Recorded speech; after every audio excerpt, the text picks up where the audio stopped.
His heart stopped the moment he saw her.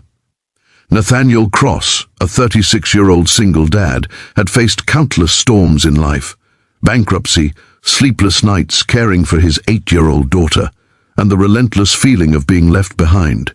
But nothing could have prepared him for this. In the sunlit café, the chatter of people around him faded, replaced by a silence so deafening it seemed to echo through his chest. The woman sitting across from him, her coffee swirling gently in her hands, was someone he had once loved with every ounce of his being. The woman he had lost years ago, the woman who had vanished from his life when he needed her most. And now she was here, smiling at him as if no time had passed at all. Nathaniel's fingers tightened around his mug. How was this even possible? If you believe in kindness and second chances, don't forget to like, comment, share, and subscribe to our channel, Kindness Matter. Because some stories remind us that life can surprise us in the most beautiful ways. Nathaniel had spent the last decade rebuilding his life. After his career as a marketing executive crumbled under a failed business venture, he had thrown himself into raising his daughter, Ava, alone. Nights had been the hardest, watching her sleep while he wondered if he would ever find love or stability again. But through sheer grit, he had clawed his way back, founding a small tech company that, against all odds, had grown into a billion-dollar empire. Yet even with wealth, power, and recognition, a piece of his heart had remained incomplete, a hollow space where the memory of her lingered. Her name was Celeste Monroe. He remembered their love like it had been yesterday, the way she would curl her hair behind her ear absent-mindedly, the light in her eyes when she laughed, the warmth of her hand in his. And then, suddenly, she had disappeared. No goodbye, no explanation, leaving Nathaniel shattered and alone with a daughter too young to understand why her mother had left. Years had passed, letters remained unanswered, and he had finally learned to live without her. Or so he thought.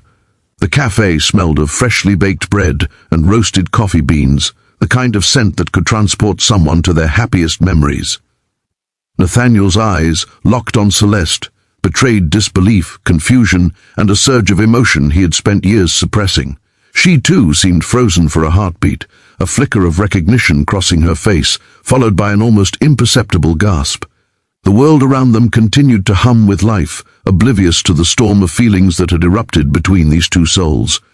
Nathaniel's mind raced. Should he speak?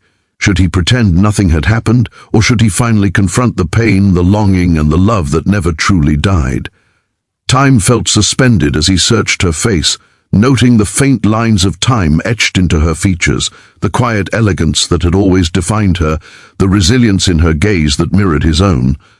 He realized, in that instant, that Celeste had been through her own battles, whatever they might have been, and perhaps, like him, she had changed.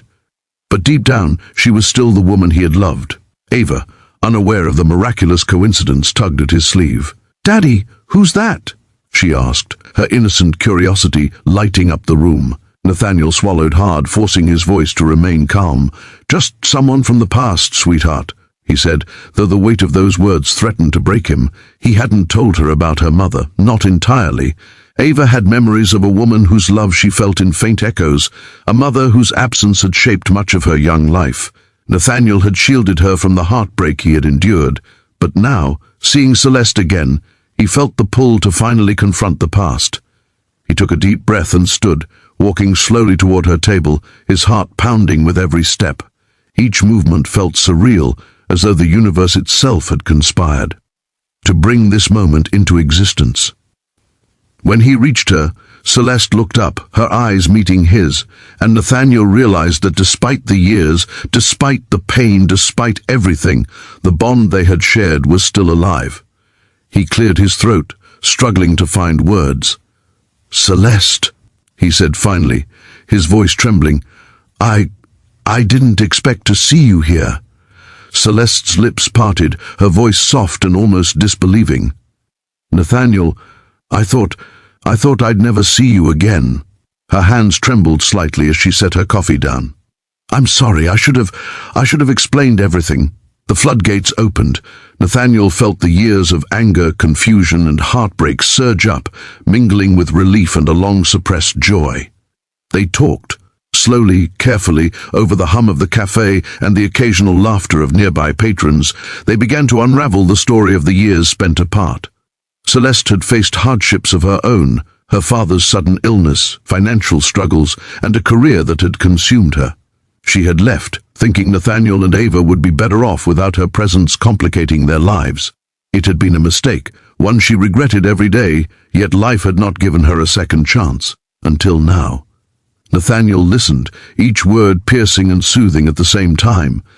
The woman he had loved, the mother of his child, had survived her battles, just as he had survived his. The shared pain became a bridge, connecting them in ways that words alone could not describe. Ava, sensing the unspoken connection, climbed into Celeste's lap with cautious trust, her laughter filling the space between them. Nathaniel watched, his heart swelling with emotion, realizing that this moment, this second chance, was a gift more precious than any fortune. Days turned into weeks, and Nathaniel found himself weaving Celeste back into his life and Ava's. They spent afternoons at the park, evenings cooking together, and nights talking under the stars, sharing stories of the years they had lost. Nathaniel, once consumed by the demands of building an empire, found a new priority: family. The billionaire's world, filled with contracts and boardrooms, suddenly felt hollow compared to the warmth of shared laughter and tender glances. Yet not everything was easy. Old wounds, unspoken fears and doubts had to be confronted. Nathaniel struggled with trust. Could he truly believe that Celeste would stay this time? Could he open his heart fully without being shattered again? Celeste wrestled with guilt, fearing she might lose Nathaniel and Ava once more. But with every shared meal, every long conversation, every moment of laughter, the walls around their hearts began to crumble, replaced by understanding, forgiveness, and an enduring love that neither time nor distance could erase. One crisp Saturday afternoon, Nathaniel took Celeste and Ava to the beach, a place of memory and new beginnings. Ava ran along the shoreline, giggling as the waves kissed her feet, while Nathaniel and Celeste walked hand in hand, the sunlight casting a golden sheen across the water. Nathaniel paused, turning to face her fully, his heart laid bare. "Celeste," he said, his voice steady but filled with emotion, "I don't want to waste another day. You, Ava, this family, I've missed it more than I can say. Can we truly start over? Can we finally be the family we were always meant to be?" Tears glistened in Celeste's eyes. "Nathaniel, I've dreamed of this day, of us, more than I can express. Yes, we can." And in that moment, as the waves crashed gently behind them, a chapter closed and a new one began, a chapter of healing, love, and a family reunited. Nathaniel realized that wealth could buy many things, but not this: the warmth of a family restored, the laughter of a child, and the presence of the woman who had always held his heart. Standing there watching Celeste and Ava play, he understood that the true fortune in life was not measured in billions, but in the moments of connection, forgiveness, and love that money could never buy. Life had given him a second chance,